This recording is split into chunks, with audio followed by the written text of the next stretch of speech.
if you're a Mac or PC user and you have been wondering how to get Microsoft Office without breaking the bank, you're in the right place.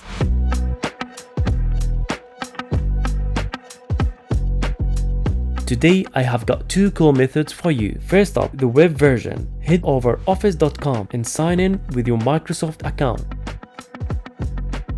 No account? No problem. You can easily create one.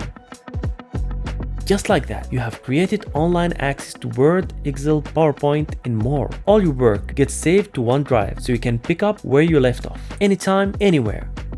Quick tip though, while these online versions are super handy, they may not have every single feature of their desktop siblings. For the full package, you need to consider a paid subscription.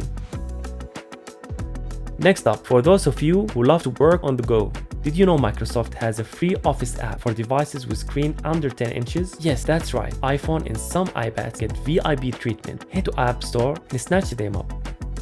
Install, launch, sign in, and voila!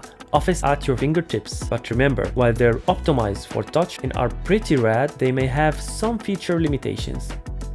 And for the record, bigger devices may need a subscription, so keep that screen size in check. So there you have it, 2 savvy ways to get Microsoft Office in your Mac World. Remember, knowledge is power, and sometimes it's also save you a few bucks. If you find these tips helpful, give us a thumbs up and don't forget to hit that subscribe button so you don't miss out on more awesome tips and tricks. Catch you next time.